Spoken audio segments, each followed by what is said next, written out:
கற்கை நன்றே பிச்சை புகணும் கற்கை நன்றேன்னா அதுதாங்க காரணம். சரி, நான் இன்னொரு கதை சொல்கிறேன்னு சொன்னேன். இதுவும் நான் படித்தது தான். A chicken soup for the soul அப்படின்னு ஒரு புத்தகம் ஆங்கிலத்தில். அதாவது நம்முடைய ஆன்மாவுக்கு கொஞ்சம் சூப் தர்றாங்களா. இப்போ நான் வர்றபோது முடவாட்டுக்கால் சூப் கொடுத்தாங்க. நான் ரொம்ப நாளாக அது ஆட்டுக்கால் சூப்புன்னு நினச்சிக்கிட்டு இருந்தேன். அது முடவாட்டுக்கால்ங்கிறது அது என்னன்னா அது ஒரு கிழங்கோட சூப்புன்னு சொல்கிறாங்க. அது எவ்வளோ மாற்றங்களை தருதுன்னு பாருங்க. அப்போ ஒரு செய்தியை நம்ம ஞாபகம் வச்சுக்கிறதுக்கு என்ன வேணுங்கிறதுக்காக சொல்கிறேன். ஒரு கதை படித்தாலோ ஒரு வரலாறு படித்தாலோ அது நமக்கு நினைவில் இருக்கணுங்க. அந்த புத்தகத்தில் ஒரு செய்தி வந்துருந்துச்சு, நான் படித்தேன். அதாவது லண்டனில் ஒரு பெரிய பிரபு கோடீஸ்வரர், அவருடைய மகன் ஒருத்தன், அவ்வளோ பெரிய வல்லமை உள்ளவன். அந்த பையன் ஒரு நாள் நண்பர்களோடு சேர்ந்து பனிச்சறுக்கு விளையாட்டுக்கு போனான். அந்த ஊர்லெலாம் மழை பெஞ்சு, இப்போ நம்ம ஊரில் மழை பெஞ்சா மழையில் சுற்றுவோம், அங்கே பனியில் சறுக்கி விளையாடுவாங்க. அவன் என்ன பண்ணா, சறுக்கி விளையாடுறோம்னு பனி குளத்துக்குள்ளே விழுந்துட்டான். பனிக்குளம்னா மைனஸ் இத்தனை டிகிரி மாதிரி. அந்த பையன் விழுந்துட்டான். யாரும் தூக்க மாட்டேங்கிறாங்க. நீச்சல் தெரியாதுன்னு இல்லை, உள்ளே போனால் கை கால் ஃப்ரீஸ் ஆயிரும். இப்போ அங்கே மாடு மேய்ச்சிக்கிட்டு இருந்த ஒரு பையன் ஓடியாந்து, இதே வயசு பையன், படார்னு குதிச்சு அந்த பையனை தூக்கிட்டாங்க. அந்த பையனை தூக்கிட்டு மேலே கொண்டு வந்துட்டான். 2 பேரும் மயக்கம் போட்டாங்க. அதுக்குள்ள அந்த பையனுடைய அப்பாவுக்கு தகவல் போய் அவர் சாரட்டு வண்டி எடுத்துட்டு வந்துட்டார். வந்து பிள்ளைய பார்த்தாரு, பிழைச்சிக்கிட்டான்னு சொன்ன உடனே அவருக்கு ரொம்ப சந்தோஷம். அந்த பையனை கூப்பிட்டு கேட்டாராம், அந்த மாடு மேய்க்கிற பையனை. அவனுக்கு குளிரில் நடுங்கிட்டு இருந்திருக்கான். உனக்கு என்ன வேணும் சொல்லு, என் பையனை காப்பாற்றிட்டேன். மாடு வேணுமா, வீடு வேணுமா, பணம் வேணுமா, என்ன வேணும் சொல்லு. அவன் சொன்னா, என்னை படிக்க வைப்பீங்களா அப்படின்னு கேட்டான். என்னை படிக்க வைப்பீங்களா? அந்த பிரபு கொஞ்சம் அசந்து போனார். ஓ வாழ்நாளெல்லாம் படி, அவ்வளோ செலவையும் நான் ஏற்றுக்கிறேன். காலங்கள் உருண்டு ஓடினேன். அந்த பிரபுவனுடைய மகன் காப்பாற்றப்பட்டார்ல, அவன் தான் அந்த நாட்டினுடைய பிரதம மந்திரியாக மாறினார். அப்படி பிரதம மந்திரியாக மாறியிருந்த அவருக்கு திடீர்னு விஷக்காய்ச்சல் வந்தது. விஷக்காய்ச்சல் வந்த உடனே அந்த பெரியவர் அப்போ இருக்காரு, எவ்வளவோ மருத்துவம் பார்க்குறாங்க, காப்பாற்ற முடியல. அப்போ எல்லாரும் சொன்னாங்க, புதிதாக ஒரு இளம் மருத்துவர் வந்திருக்காரு, அவரை கூட்டு வந்து காட்டுவோம். அந்த மருத்துவர் இந்த பையனுக்கு ஏற்பட்ட காய்ச்சலுக்காக 1 மாதம் போராடினாருங்க. போராடி காப்பாற்றிட்டாரு. காப்பாற்றின உடனே அந்த பையன் பிழைச்சிக்கிட்டாரு. இப்போ அந்த அப்பா, வயதான அப்பா வந்து அந்த மருத்துவர் கையை பிடிச்சிக்கிட்டு, என் மகனை காப்பாற்றினதுக்கு நன்றினாராம். மருத்துவர் சொன்னாராம், 1 முறை அல்ல 2 முறை காப்பாற்றியவன் நான் தான் அப்படின்னாராம். எப்படி அப்படின்னு அவர் கேட்டுக்காரு. ரொம்ப வருடங்களுக்கு முதல்ல பனிக்குளத்தில் உங்கள் பையன் விழுந்த போது ஒரு மாடு மேய்க்கிற சிறுவன் உங்கள் மகனை காப்பாற்றினானே, அவனை நீங்கள் படிக்க வைப்பதாக சொன்னீர்களே, அப்படி காப்பாற்றியவன் நான் தான். உங்கள் பணத்தில் படித்த மருத்துவனும் நான் தான். இப்போது உங்கள் மகனை காப்பாற்றி இருக்கிறேன். இதோட கதை முடியல. அப்படி காப்பாற்றப்பட்ட அவர்தான் வின்சென்ட் சர்ச்சில். ஞாபகம் வச்சுக்கோங்க, இந்த வி ஃபார் வெக்ட்ரின்னு காட்டுவார் இல்லையா, வின்சென்ட் சர்ச்சில். அவரை காப்பாற்றிய அந்த மருத்துவர் தான் பென்சிலின் என்கின்ற அந்த இன்ஜெக்ஷன் அதை கண்டுபிடிச்சவர். பேர் என்ன?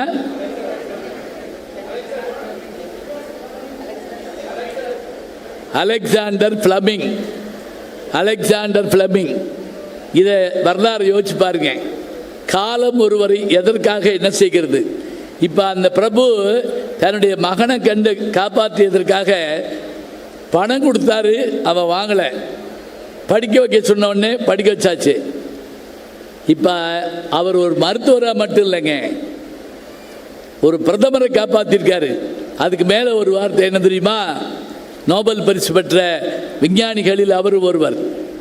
20 கோடி பேருடைய உயிரை காப்பாற்றிய அந்த மருந்து 2ஆம் வேர்ல்டு வாரில், 2nd வேர்ல்டு வாரில் 20 கோடி பேருடைய உயிரை காப்பாற்றியதாக சொல்கிறாங்க. இப்போ நினச்சி பாருங்க, இந்த வரலாறுகள் எல்லாம் எதுக்குங்க படிக்கிறோம்? வரலாறு படிக்க சொன்னாலே பல பேருக்கு தூக்கம் வந்துடும். ஒரு வாத்தியார் கேட்டார், 2ஆம் பானிபட்டு போர் ஏன் நடந்தது? 2ஆம் பானிபட்டு போர் ஏன் நடந்தது? அவன் சொன்னான், 1ஆம் பானிபட்டு போர் சரியா நடக்கலை. அதென்ன அட்டம்டா? பானிபட்டுங்கிறது ஒரு இடம்ங்க வடநாட்டில்.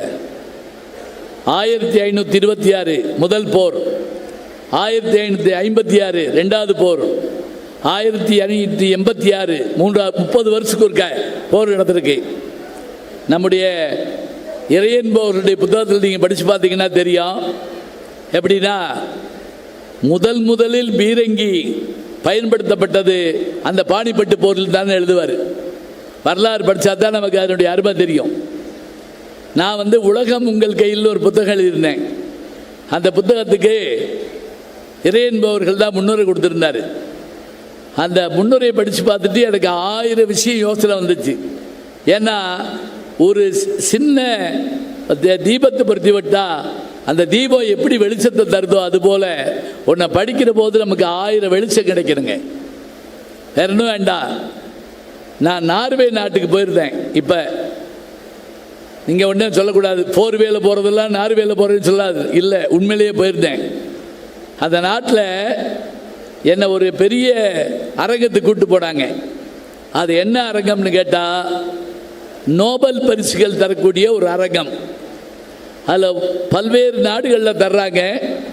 அதை ஒரு குறிப்பிட்ட இதுக்கு மாத்திரம் அங்கே வச்சு கொடுக்குறாங்க.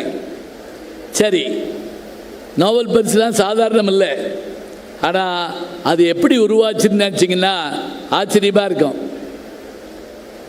ஆல்பர்ட் நோபல்னு ஒருத்தருங்க. அவர் யாருன்னு கேட்டால் டைனமைட்டை கண்டுபிடிச்சவர், வெடி மருந்து கண்டுபிடிச்சாரு. கோடிக்கணக்கில் பணம் சேர்த்தார். ஒரு நாள் அவர் வீட்டில் காலை உணவு அருந்திக்கிட்டு இருந்தார். வீட்டு வேலைக்காரம்மா அப்படி கூட்டிக்கிட்டு இருந்திருக்கு. அப்போ பேப்பரை பார்த்து பயந்து போனார். அதில் என்னன்னா, இவர் செத்து போனார்னு அதில் போட்டிருக்கு பேப்பரில். ஆல்பர்ட் நோபல் மரணம் அப்படி கூட அவன் போடல. ஒரு மரண வியாபாரியின் மரணம். ஒரு மரண வியாபாரியா? என்ன, வெடிகுண்டு விற்றதுனால அவருக்கு மரண வியாபாரி. இவர் என்ன பண்ணியிருக்காரு? சரி, என்ன நம்ம தான் தப்பா பார்க்குற பொண்ணு அந்த வேலைக்கார மாட்ட, ஏம்மா ஆல்பர்ட் நோபல் இறந்து போயிட்டாருன்னு போட்டுக்கம்மா. அந்தம்மா சொல்லுது, அவன் சாகட்டும், நல்லது தான், வெடி மருந்தை கண்டுபிடிச்சான். அந்த அம்மாவுக்கே தெரியல இவர்ன்றதே வேலை பார்க்குறோம்னு. இப்போ தான் இவர் யோசிச்சாருங்க, இந்த பேரோடையா சாகிறது, வெடிமருந்துங்கிற பேரோடையா சாகிறது. தான் சொத்துக்கள் முழுவதையும் ஒரு ட்ரஸ்ட்டுக்கு அப்படி எழுதி வச்சாருங்க. அந்த ட்ரஸ்ட் தான் ஆல்பர்ட் நோபலுடைய ட்ரஸ்ட்டு. அதில் அவர் என்ன எழுதினார் தெரியுமா? உலகத்தின் அமைதிக்காக யார் பாடுபட்டாலும் அவர்களுக்கு ஒரு நோபல் பரிசு. அதே போல் இயற்பியல், வேதியியல், ஒவ்வொன்றுக்கும், கவிதை, எல்லாத்துக்கும் நோபல் பரிசு சொத்தை பூரா எழுதி வச்சு, இப்போ நமக்கு நோபல் என்ற பேர் வந்தால் அந்த கொடையாளருடைய பேர் தான் ஞாபகத்துக்கு வருதே தவிர மரண வியாபாரியின் பேர் ஞாபகத்துக்கு வரல. இதில் ஒரு ஆச்சரியம் தெரியுங்களா? இலக்கியத்துக்கு நோபல் பரிசு பெற்றவர் இந்தியாவில் முதல்ல யார் தெரியுமா? ரவீந்திரநாத் தாகூர். சரியா சொல்றீங்க. இப்போ தான் சபை சூடு பிடிச்சிருக்குன்னு அர்த்தம். இதை கூட வித்தியாசமாக இது பண்ணுவாங்களாம். ஒரு பையன்கிட்ட வாத்தியார் கேட்டிருக்காரு, சொல்றா, தேசிய கீதத்தை எழுதியவர் யார்? ஷர்மிளா டாகூர் அப்படின்னு இருக்கான். 5 மார்க் போட்டாராம். ஏன்னா பாதி ரைட் இல்லை, தாகூர்னு வருது இல்லையா? ஷர்மிளா டாகூர்ங்கிறது ஒரு நடிகை, ரவீந்திரநாத் தாகூர் அவருடைய பேர். அவருக்கு இலக்கியத்துக்கான நோபல் பரிசு. அவர் எழுதின கீதாஞ்சலிக்காக கிடைச்சது. அப்பதான் தமிழர் ஒருவர் பரிசு வாங்கினார். பிப்ரவரி 28 என்ன நாள் தெரியுமா? இந்தியாவினுடைய அறிவியல் தினம், நேஷனல் சயின்ஸ் டே. பிப்ரவரி 28 ஞாபகம் வச்சுக்கோங்க. அன்னைக்கு தான் சர் சி.வி. ராமன் தன்னுடைய அந்த தியரியை சப்மிட் பண்றாரு. எப்படி ஒளிவிலகல் சொல்றோம் இல்லையா, அதை கொடுக்குறாரு. அதுக்கு தான் நோபல் பரிசு கிடைக்குது. இப்போ இயற்பியலுக்கு இவர் வாங்குறாரு, இலக்கியத்துக்கு அவர் வாங்குறாரு. இப்போ திருப்பி உங்களுக்கு கேள்விக்கு வர்றேன். நீங்கள் நினைப்பீங்க இந்த ஆள் புத்தி போகாது போட்டிருக்கே, கேள்வி கேட்கறதுன்னு. நோபல் பரிசு இயற்பியலுக்கு இருக்கு, வேதியியலுக்கு இருக்கு, இலக்கியத்துக்கு இருக்கு. ஆனால் ஒரே ஒரு இதுக்கு அவர் நோபல் பரிசு எழுதி வைக்கல. எதுக்கு தெரியுமா?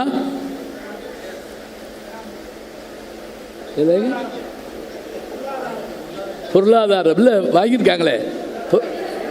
பொருளாதாரம் நம்மளே ஒருத்தர் இப்போ லண்டனில் இருக்கார்ல, அமர்த்தியாசன் வாங்கியிருக்காரு. கணிதம், மேத்தமெட்டிக்ஸ். அது ஏன் தெரியுமா? அது ஏங்கிறத நான் படித்து பார்த்து ஆச்சரியப்பட்டேன். எங்கதையா இதெல்லாம் படிப்பியான்னு கேட்கக்கூடாது, படித்தேன், அதனால சொல்கிறேன். அதாவது இந்த ஆல்பர்ட் நோபல் இளம் வயதில் ஒரு பெண்ணை காதலிச்சாராம். இவர் காதலிச்ச பொண்ணை இவர் கணக்கு வாத்தியார் கூட்டு போயிட்டாராம். ஆமா, இவருக்கு சரியா கணக்கு பண்ண தெரியல, அப்படி கூட வச்சுக்கிடுவான். இந்த கோபத்திலேயே என்னமோ தெரியல, அவர் கடிதத்துக்கு கொடுக்கலன்னு சொல்றாங்க. ஆனா இது உண்மையான எனக்கு தெரியல, நான் படித்தேன் அதில். ஆனால் கடிதத்துக்கு இல்லை, அதான் ஆச்சரியம். இப்போ நம்ம என்ன பற்றி சொல்கிறோம் அப்படின்னா, கட் ஆஃப் மார்க்குன்னு வந்தால் அதில் மேத்தமேட்டிக்ஸ், ஃபிசிக்ஸ், கெமிஸ்ட்ரி, அதே போல் கம்ப்யூட்டர் சயின்ஸ் சேர்க்குறோம்ல, இது இருந்தால் தான் டாக்டர் ஆகலாம், இன்ஜினியர் ஆகலாம், அப்புறம் வேளாண்மை கல்லூரிக்கு போகலாம், சட்டக்கல்லூரிக்கு போகலாம். எனக்கு ஒரு ஆசை உண்டுங்க, நானும் எல்லா இடத்துலையும் சொல்லி பார்த்துட்டேன். என்ன ஆசை தெரியுமா? இந்த கட் ஆஃப் மார்க்கில் physics, chemistry, botany, zoology, mathematics, science, biology இதோடு சேர்த்து தமிழ் மதிப்பெண்ணையும் சேர்த்து அதுக்கும் நாம் இடம் கொடுக்கலாம்னு ஒரு விஷயத்தை யாராவது யோசிச்சாங்கன்னா எவ்வளோ நல்லா இருக்கும். ரொம்ப நாளாக பேசிக்கிட்டே இருந்தவங்க, ஜப்பான்லேயும் ஜெர்மனிலையும் மருத்துவம் படித்தாலும், பொறியியல் படித்தாலும், இலக்கியம் எது படித்தாலும் அந்த நாட்டின் ஏன்சியன்ட் லிட்ரேச்சர், பழைய இலக்கியங்கள் படிக்க வேண்டும். இதை நாங்கள் பல இடங்களில் பேசுனதுனால இப்போ பொறியியல் கல்லூரிகளில் தமிழ் வந்துடுச்சு. அண்ணா யூனிவர்சிட்டியில் தமிழ் வாத்தியார் வேலைக்கு போகிறாரு, சந்தோஷமா இருக்கு. மருத்துவத்துக்கு வரணும். ஏன்னா எப்படியும் ஒரு நோயாளிகிட்ட பேசுகிறப்ப நம்ம தமிழில் தானே பேசுகிறோம், சட்டம் பேசுகிறப்ப தமிழில் தானே பேசுகிறோம். ஒரு இலக்கியத்தை, ஒரு இலக்கணத்தை எடுத்து கொடுத்தா நல்லது தானே. ஒன்றும் இல்லைங்க, பெரிய புராணத்தில் மனுநீதி சோழனுடைய கதை வரும். அந்த கண்ணகி சொல்லுவாள்ல, எப்படி பாண்டிய நாட்டுக்கு டேய் திருடாதே கணவனை திருடன்னு சொல்லி கொண்டு விட்டியடா அப்படின்னு மன்னன்ட்ட பேசுகிறப்ப ஆரம்பிப்பா, தேரா மன்னா செப்புவதுடையன் எல்லாரும் சிறப்பின் இமையவர் வியப்ப புல்லுரு புண்கண் தீர்த்தோ நன்றியும். அந்த பாட்டு இருக்கட்டும். அதில் தன்னுடைய கன்றை கொன்றவனுடைய அந்த தீச்செயலுக்கு நீதி கேட்டு ஒரு பசுமாடு மணி அடிச்சுச்சான். இது கதையில் வருது. அந்த கன்றை கொன்றது யாரு என்றால் அந்த அரசனுடைய மகனாக்கிய அந்த இளவரசன். அவன் தேர் ஏறி வர்ற போது அந்த கன்று ஊடால வந்துருச்சு. இப்போ மன்னன் கூப்பிட்டு என்ன செய்யறான், பசுவினுடைய துன்பத்தை போக்க அந்த குற்றத்தை செஞ்சவனை கொல்லணும்னு நினைக்கிறான். இவன் மகன்னு சொல்றாங்க, அவன் பின்வாங்கலை. அவன் மகனாக இருந்தாலும் சரி, தேரில் ஏற்றி கொல்லணும். எல்லாரும் மறுக்கிறாங்க. நான் ஏற்றுக்கொள்றேங்கிறேன். அப்போ அந்த மந்திரி ஒரு வார்த்தை சொல்கிறாருங்க, என்ன தெரியுமா? மன்னா, இந்த கன்று அறியாதது, இளங்கன்று பயமறியாது ஒன்று. இன்னொன்று, அவன் ராஜவீதியில் தான் வண்டி ஓட்டியிருக்கான். அதாவது பொதுமக்கள் போகிற பாதை இல்லை, அது அவர்களுக்கான பாதை. அடுத்தது, கன்று தேர்காலினுடைய பின்காலில் தான் விழுந்திருக்கு, பின் சக்கரத்தில். இப்போவும் கார் ஓட்டுறவங்களுக்கு தெரியும், டிரைவருக்கு தெரியாமல் பின்னாடி விழுந்தா அவர் மேலே தப்பு இல்லை. இன்னைக்கு சொல்கிறோம் போக்குவரத்து விதி, அதை அன்னைக்கு பெரிய பிராணத்தில் சொல்கிறாங்க. அந்த கன்று அறியாமல் விழுந்தது, பின் சக்கரத்தில் விழுந்தது. எனவே அந்த இளவரசனை நாம் கொல்ல வேண்டாம். ஆனால் அந்த மன்னன் கேட்கல. கேட்காம என்ன பண்ணுறாரு, தன் மகனை தன்னுடைய தேர்காலில் வச்சு கொல்ல போகிறப்ப உடனே இறைவன் தோன்றி உன்னுடைய நீதிக்கு பாராட்டுறேன் அப்படின்னு சொல்கிறாரு. இது நான் எதுக்கு சொல்கிறேன் தெரியுங்களா? இன்னைக்கு நம்ம சொல்கிற சட்டமெல்லாம் சோழர் காலத்திலேயே இருந்திருக்கு. இதுதான் ஆச்சரியம். நமக்கு பல செய்திகளை எடுத்து சொல்கிறப்ப கேட்க கேட்க அருமையாக இருக்கணுங்க. முந்தா நாள் கூட திருப்பூரில் நாம் இலக்கியங்களை படிப்பது எதற்காக, இன்புற்று மகளவா அல்லது பின்பற்றி வாழவான்னு பேசினோம். அதில் இன்புற்று மகிழ்தல்ல எழுந்துறீங்களா, படித்த உடனே ஒரு சந்தோஷப்படணும், அவ்வளோதான். இப்போ உதாரணமாக தமிழ் இலக்கியங்களில் நகைச்சுவை இருக்கா? நல்லா இருக்குங்க, நம்ம தான் பார்க்கறது இல்லை. ஹியூமர் இருக்கா அப்படின்னு கேட்டுக்கிட்டு இருக்கோம்ல, நல்லா இருக்கு, நம்ம கேட்கணும், படிக்கணும். ஒரு ரெண்டு ஹியூமர் சொல்கிறேன். நேரம் ஆயிடுச்சு நினைக்கிறேன். முடிவு நேரம் வந்துருச்சுங்களா? முடிஞ்சிருச்சா? இதை முடிச்சிடலாம். ஏன்னா நான் முதல்ல கேட்காம போனேன் எவ்வளவு நேரம் பேசுகிறேன்னு. ஏன்னா ஒரு ஊருக்கு போயிருந்தப்போ நான் அந்த ஊர் பஞ்சாயத்து போர்டு தலைவர்கிட்ட எவ்வளவு நேரம் பேசுகிறோம்னு கேட்டேன். அவர் ஒடியாந்து என் கையை பிடிச்சிட்டு கண்ணீர் விட்டார். இப்படி கேட்காதீங்கய்யா, உங்கள் ஊர் எவ்வளவு நேரம் வேணாலும் பேசுங்க, நாங்கள் போயிடுவோம் அப்படின்னாரு. எங்களுக்கு வேலை இருக்குல்ல. அப்புறம் என்ன, நான் வேலையை ஏற்றவன், நான் ஊர் ஊராக வந்து பேசிக்கிட்டு இருக்கேன். அதனால் நேரம் சுருக்கமாக பேசிடுவோம். காளமேகப்புலவர்னு ஒருத்தரை கேள்விப்பட்டிருப்பீங்க. அவர் வசைபாட காளமேகம்பாங்க. சாதாரண ஆள் கிடையாது. எப்படி வசைபாடுவார் அப்படின்னா, ஏதாவது தப்பு பண்ணிட்டா கோவம் வரும். இப்போ உதாரணமாக ஒரு விருந்துக்கு சாப்பிட போகிறாரு காளமேகப்புலவர். அப்போ எல்லாம் விருந்து எப்படி, தரையில் உட்காந்து இலை போட்டு பரிமாறுவாங்க.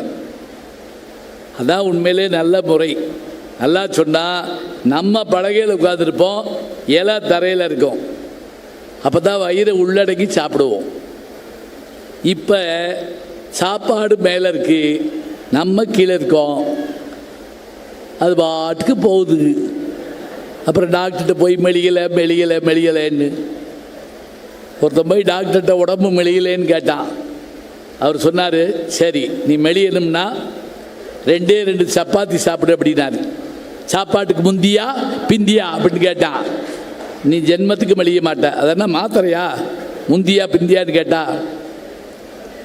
சரி, சாப்பாடு தரையில் போட்டு இலை போட்ட வச்சாச்சு, பரிமாறி சாப்பிட்றாங்க.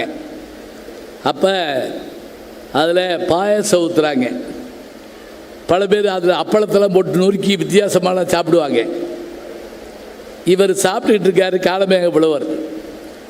எதிர்த்தாப்பில் ஒருத்தர், இப்போல்லாம் இந்த பின்குடிப்பி வைக்கிற மாதிரி முன்குடிப்பி வைப்பாங்க சில பேர், அவர்களுக்கு சோழியர்கள்னு பேர். முன்குடிப்பி வச்ச ஒருத்தர் முன்னாடி உட்காந்து நல்ல காலை சப்பனங்கால் போட்டு, அதுக்கு பேர் என்ன, சமணக்கால்னு பேர். சமணனுடைய கால், சமணர்கள் வந்து தவம் பண்ணுறப்ப போடுறதுனால சமணக்கால். அவன் பாயசம் ஊற்றுறப்ப பிசைகிறப்ப அந்த குடும்பி அவுந்து இலையில விழுந்துருச்சு. அவன் அதை பற்றி கவலைப்படலை, சேர்த்து பிசைஞ்சு அப்புறம் பார்த்தான், அந்த குடும்பி எடுத்து அப்படி விட்டான். ஏத்தாப்பட்டு இருக்க மூஞ்சில் பூரா பாயசம் அடிச்சிருச்சு. நீங்கள் பார்த்துருக்கீங்களா? பல பேர் சாப்பிட்றப்ப நம்மளை பாடாப்படுத்திடுவாங்க. அதுலேயும் சில பேர் நம்ம இலைக்கு வந்தாலும் வந்துடுவானோன்னு பயமாக இருக்கும். வேகமாக சாப்பிட்றோம்னு சொல்லிட்டு எல்லை மீறிய பயங்கரவாதம்ங்கிறாங்கல்ல, இது எல்லை மீறிய பயங்கரவாதம். அப்படி சாப்பிடுவான். இப்போ அது மட்டும் இல்லை, ஹேண்ட் வாஷ்னு போட்டிருந்தா போய் கையைத்தானே கழுவிடும். சில பேர் அங்கே போய் குளிப்பாங்க, பார்த்துருக்கீங்களா? ஓடு கத்தி குடலையே வெளியே இழுத்து கழுவி உள்ளே போட்டுக்கிடுவாங்க. அப்படியே நமக்கு எப்படி இருக்கும் பார்க்க, ரொம்ப பயமாக இருக்கும். இப்போ இவன் எடுத்து இப்படி இப்படி விட்டான்ல, எல்லார் மேலேயும் பாயசம் அடிச்சிருச்சு.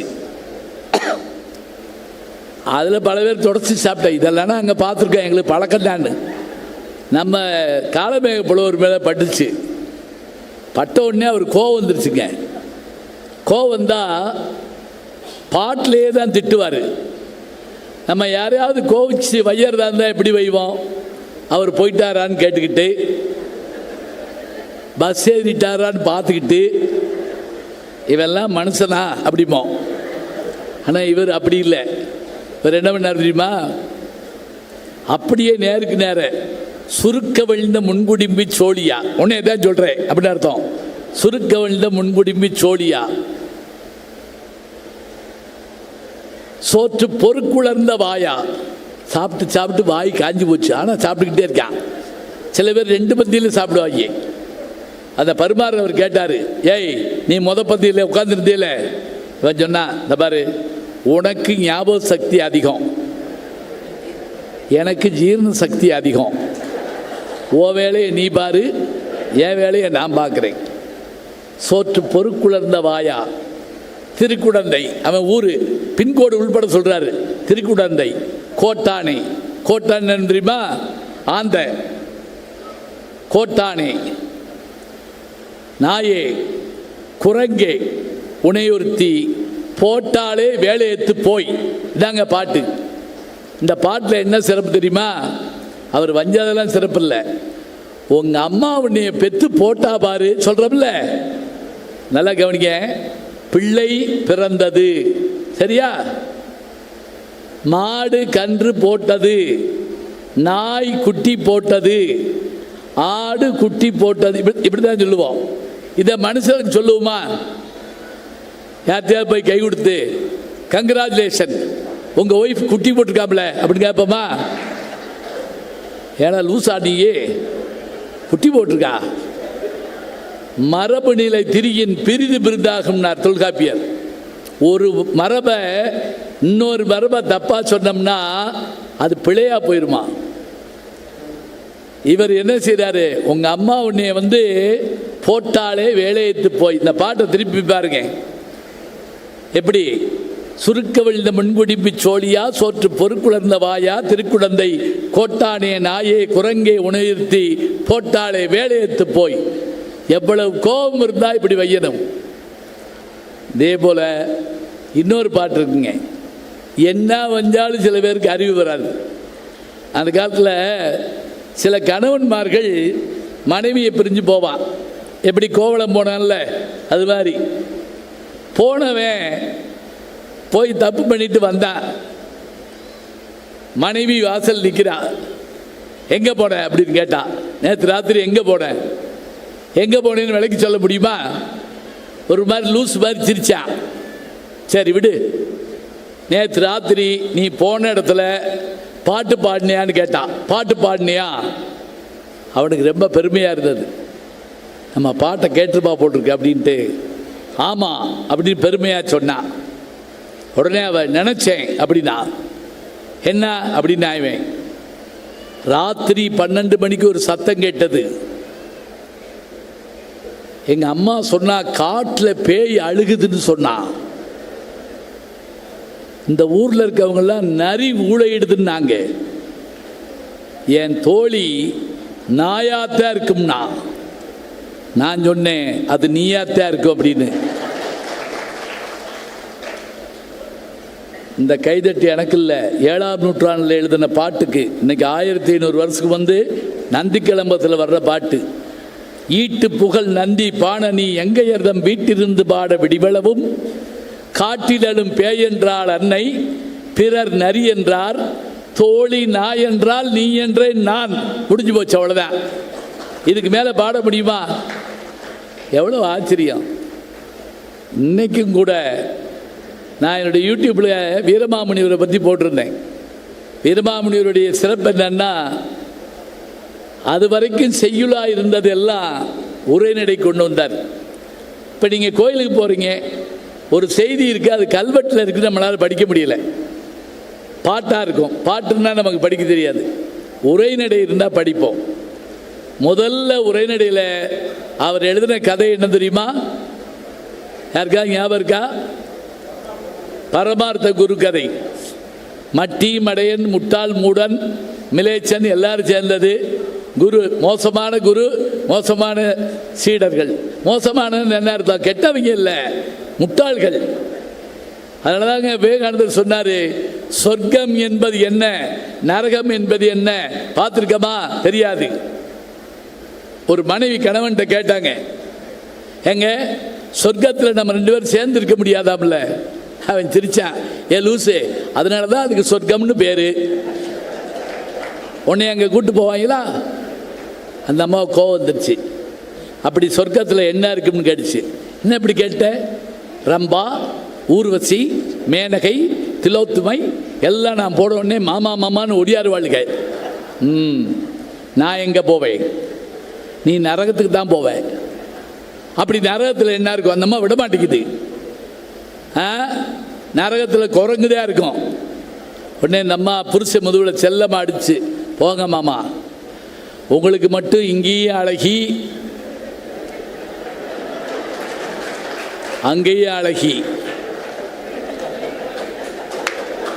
எங்களுக்கு மட்டும் இங்கேயும் குரங்கு அங்கேயும் குரங்கு. இது மட்டும் நல்லா புரியுது உங்களுக்கு.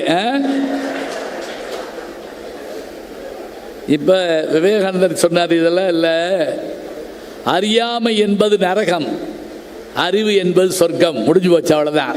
அறியாமை என்பது நரகம், நாலேஜ் இஸ் த ஹெவன்.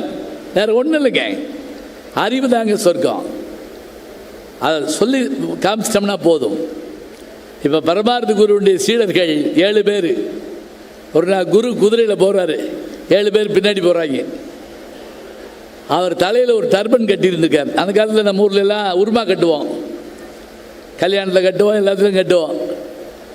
வெயில் தேசம், வேற ஒன்றும் இல்லை, அதனால தான் அப்படி கட்டுவோம். இப்போ ஒரு வேப்ப மர கொப்பு இவர் தலையில் பட்டு அந்த உருமா கீழே விழுந்துருச்சு. குதிரை போயிட்டே இருந்திருக்கு.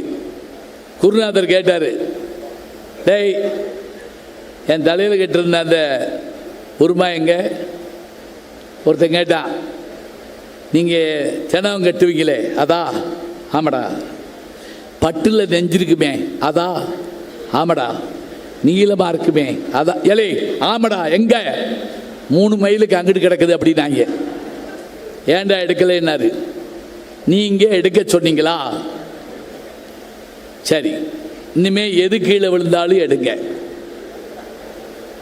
கொஞ்ச நேரம் கழிச்சு அந்த குதிரை சாணம் போடுச்சு. ஒருத்தி வேட்டியை கழட்டி அள்ளிட்டு வந்துட்டான். இதை ஏன்டா கொண்டு வந்தேன்னாரு. எடுக்கக்கூடாதுன்னு சொன்னீங்களா? அப்போ என்ன பண்ணலாம்? எது விழுந்தா எடுக்கலாம், எது விழுந்தா எடுக்கக்கூடாது, ஒரு பட்டியல் கொடுங்க. உடனே பட்டியல் கொடுத்தாரு. இது விழுந்தா எடுக்கலாம், இது விழுந்தா எடுக்கக்கூடாது, இது விழுந்தா எடுக்கக்கூடாது, இது விழுந்தா எடுக்கலாம். அதை கையில் வச்சுட்டு போகிறாங்க. குதிரை அப்படியே ஒரு மலை மேலே அப்படி ஏறி போகிறப்ப தடுக்கி உருண்டு ஒரு பள்ளத்தில் விழுந்து, அவர் குருநாதர் விழுந்து குதிரை அவர் மேலே விழுந்து அவர் கத்துறார், தூக்கு தூக்குங்கிறாரு. எடுக்க வேண்டிய பொருளில் பார்க்குறாங்க, அவர் பேர் இல்லை, போயிட்டாங்க. நினச்சி பாருங்க, பெரிய தவளையை பிடித்த பாம்பு முழுங்கவும் முடியாமல் துப்பவும் முடியாமல் இரவு முழுவதும் போராடி 2ம் சாவதை போல நல்ல குரு கிடைக்காவிட்டால் நல்ல சீடன் கெட்டு போவான். நல்ல சீடன் கிடைக்காவிட்டால் அது குருவுக்கு துன்பத்தை கொடுக்கும். அதனால் குருவும் சீடனும் சிறப்பாக இருந்தால்தான் கல்விக்கு வழி கிடைக்கும் என்று நம்முடைய விவேகானந்தருடைய வார்த்தையை வைத்தே நாம் சொல்லலாம். 1000 விஷயங்கள் இந்த உலகத்தில் இருக்குங்க. இன்னைக்கு எந்த செய்தி வந்தாலும் படிக்க பாருங்க. அன்னைக்கு எந்த செய்தி வந்தாலும் படிக்க பாருங்கள். சிலபஸ் தான் படிப்பேன்னு படிக்காதீங்க. ஒரு பேப்பரில் கடலப்பருப்பு வாங்கி திங்கிறோம், தின்னு முடிச்சுட்டு அந்த பேப்பரை அப்படி பெரட்டுறோம். அது பின்னாடி ஒரு சின்ன கவிதை இருந்துச்சுன்னு வைங்களேன், அதை படிக்கிற போது அந்த சாப்பிட்ட கடலையை காட்டு அது சுவையாக இருந்துச்சுன்னு வைங்களேன், நமக்கு அதாங்க வாழ்க்கையில் இனிமையான ஒன்று.